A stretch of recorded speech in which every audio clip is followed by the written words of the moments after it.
In a tragic turn of events, John Barnett, who was giving testimony in a whistleblower lawsuit against Boeing, was found dead from what the Charleston County coroner claims is a self-inflicted wound.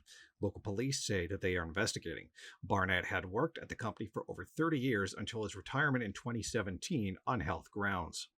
Barnett had been in the middle of testifying to wrongdoing by the company in terms of quality control that had placed the lives of the public at risk.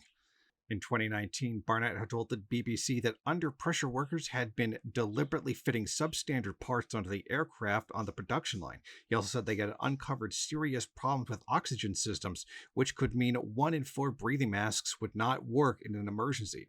He soon after started work in South Carolina, he had become concerned that the push to get new aircraft built meant the assembly process was rushed and safety was compromised, something the company denied. He later told the BBC that workers had failed to follow procedures intended to track components through the factory, allowing defective components to go missing. He said in some cases, substandard parts had even been removed from scrap bins and fitted to planes that were being built to prevent delays on the production line. He also claimed that tests on the emergency oxygen system due to be fitted on the 787 showed a failure rate of 25%, meaning that 1 in 4 could fail to deploy in a real-life emergency. After he retired, he launched a lawsuit against the company for their inhuman actions, which has been running for quite a while. In his complaint, he accused them of hindering the advancement of his career for pointing out the criminality of the company. Last week was a formal disposition and cross-examination by Boeing's lawyers.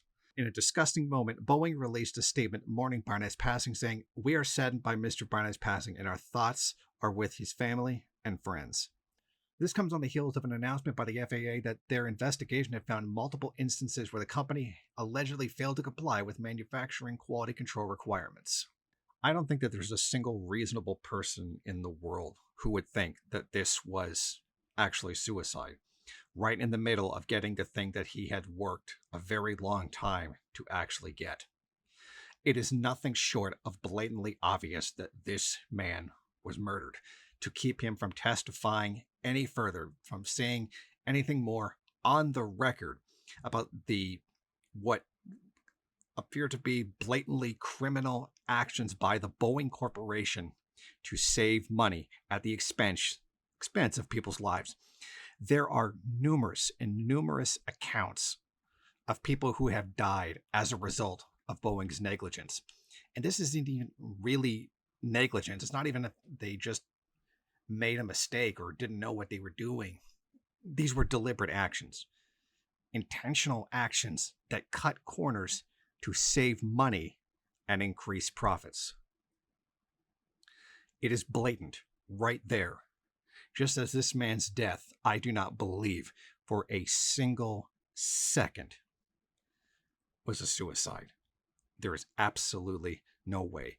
I believe truly from the bottom of my heart that this man was murdered to keep quiet in order to save the shareholders, to try to save the careers and possibly the freedom from prosecution, those who had been doing these unethical things from the very beginning.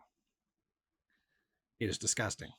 And it's something that reminds us, again, why the profit motive and capitalism are horrid and things that absolutely have to go. Thank you for watching. If you like this program, then please head over to my Patreon page and set up a monthly donation. It's your donations that keep this program running. Also, if you would like, please rate, comment, subscribe, and share in various social media.